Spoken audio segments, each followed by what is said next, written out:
ओम श्री गणेशाय नमः। सप्तऋषिगण बातचीत में बड़े निपुण थे।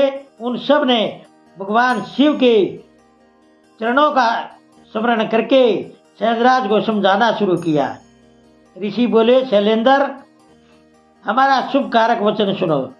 तुम पार्वती का विवाह शिव के साथ कर दो और संहार करता रुद्र के ससुर हो जाओ। शंभु सर्वेश्वर हैं, वे किसी से याचना नहीं करते।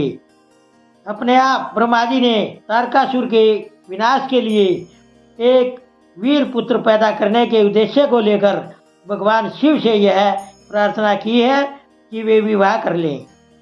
भगवान शंकर तो योगियों के शिरोमणि हैं, वे विवाह के लिए कोई उत्सुक नहीं थे। केवल ब्रह्मा जी की प्रार्थना से ही वे महादेव तुम्हारी कन्या का पानी ग्रहण करेंगे। तुम्हारी पुत्री ने जब तपस्या की थी उस समय उसके सामने उन्होंने उससे विवाह की प्रतिज्ञा कर ली थी। इन्हीं दो कारणों से वे शिव विवाह करेंगे। ऋषियों की यह बात सुनकर हिमालय हंस पड़े और कुछ भयभीत हो बोले। हिमालय ने कहा, उनका न कोई घर है, न ऐश्वर्य है और न कोई बंधु बांधव ही है। मैं योगी को अपनी बेटी नहीं देना चाहता। आप लोग वेद विधाता ब्रह्मा जी के पुत्र हैं, अतः अपना विचार कहिए। जो पिता काम से, मोह से, भय से अथवा लोभ से किसी अयोग्य वर के हाथ में अपनी कन्या दे देता है, वह मरने के बाद नरक में जाता है। अतः मैं अपने आप भगवान शूलपाणी को अपनी कन्या नहीं दूंगा। इसलिए महर्षियों, जो उचित हो उसे आप लोग कहिए। मुनीश्वर नारद हिमाचल की इस बात को सुनकर बातचीत करने में निपुण महर्षि वशिष्ठ ने उनसे कहा। वशिष्ठ बोले, शैलेश्वर, मेरी बात सुनो। यह हमेशा तुम्हारे लिए हितकारक, धर्म के अनुकूल, सत्य तथा इहलोक और परलोक में सुख देने वाली है। शैलराज, लोक तथा वेद में 3 प्रकार के वचन बताए गए हैं। शास्त्रार्थ पुरुष अपनी निर्मल ज्ञान दृष्टि से उन सब प्रकार के वचनों को जानता है। एक तो वह वचन है जो तत्काल सुनने में बड़ा सुंदर लगता है, परंतु पीछे वह असत्य एवं अहितकारक सिद्ध होता है।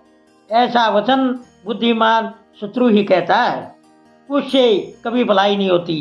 दूसरा वह है जो शुरू में अच्छा नहीं लगता, उसे सुनकर अप्रसन्नता ही होती है, परंतु परिणाम में वह सुख देने वाला होता है। इस तरह का वचन कहकर दयालु, धर्मशील बांधवजन ही कर्तव्य का बोध कराता है।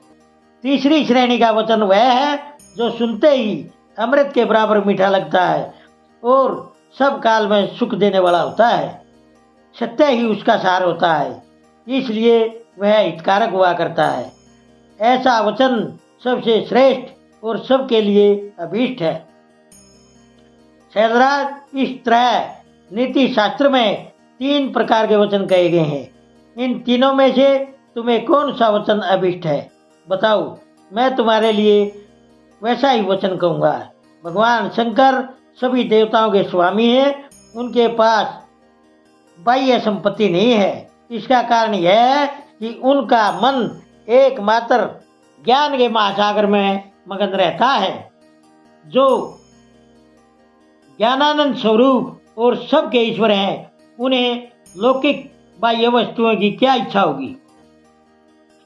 गृहस्थ पुरुष राज्य और संपत्ति से सुशोभित होने वाले वर को अपनी पुत्री देता है, क्योंकि किसी दीन दुखी को कन्या देने से पिता कन्याघाती होता है, उसे कन्या के वध का पाप लगता है।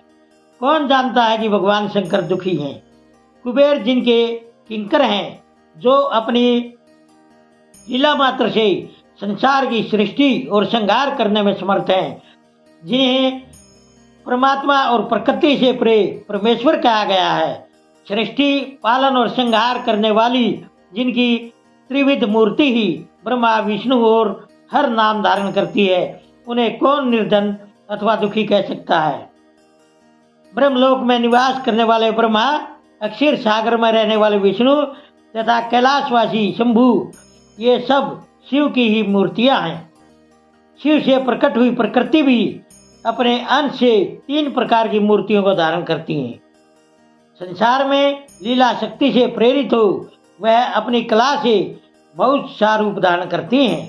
सभी देवी वाणी उनके मुख से प्रकट हुई हैं और सर्व संपत्ति स्वरूप रूपिणी लक्ष्मी वक्षस्थल से प्रकट हुई हैं तथा शिवा ने देवताओं के एकत्र हुए तेज से अपने को प्रकट किया था और सभी दानवों का वध करके देवताओं को स्वर्ग की लक्ष्मी प्रदान की थी। देवी शिवा कल्पांतर में दक्ष पत्नी के गर्भ से जन्म ले सती नाम से प्रसिद्ध हुई और शंभु को उन्होंने पति के रूप में प्राप्त किया। दक्ष ने अपने आप ही भगवान शिव को अपनी पुत्री दी थी। सती ने पति की बुराई सुनकर योग बल से अपने शरीर को त्याग दिया था। वे ही सती अब मैना के गर्भ से प्रकट हुई हैं। सहजराज, ये शिवा जन्म जन्म में शिव की ही पत्नी होती हैं। प्रत्येक कल्प में दुर्गा ज्ञानियों की श्रेष्ठ माता होती हैं। ये सदा सिद्ध, सिद्धिदायिनी और सिद्धि रूपिणी है। भगवान शंभु चिता भस्म के रूप में सती के अस्थि चूर्ण को ही अपने आप प्रेम से अपने अंगों में धारण करते हैं। अतः गिरिराज, तुम अपनी इच्छा से ही अपनी मंगलमयी कन्या को भगवान शंभु के हाथ में दे दो। तुम यदि नहीं दोगे तो वह अपने आप प्रियतम के स्थान में चली जाएगी। देवेश्वर, शिव तुम्हारी पुत्री का अनंत क्लेश देखकर ब्राह्मण के रूप में इसकी तपस्या के स्थान पर आए थे और इसके साथ विवाह की प्रतिज्ञा करके इसे आश्वासन देकर अपने आवास स्थान को लौट गए थे। गिरे, पार्वती की प्रार्थना से ही शंभु ने तुम्हारे पास आकर इसके लिए याचना की और तुम दोनों ने शिव भक्ति में मन लगाकर उनकी उस याचना को स्वीकार कर लिया था। गिरीश्वर, बताओ फिर किस कारण से तुम्हारी बुद्धि विपरीत हो गई? भगवान शिव ने देवताओं की प्रार्थना से प्रभावित होकर हम सब ऋषियों को और अरुंधति देवी को भी तुम्हारे पास भेजा है। हम तुम्हें यही शिक्षा देते हैं कि तुम पार्वती को रुद्र के हाथ में दे दो। गिरे, ऐसा करने पर तुम्हें महान आनंद प्राप्त होगा।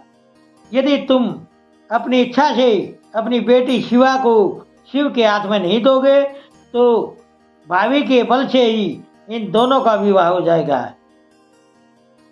तात भगवान शंकर ने तपस्या में लगी हुई पार्वती को ऐसा ही वर दिया है।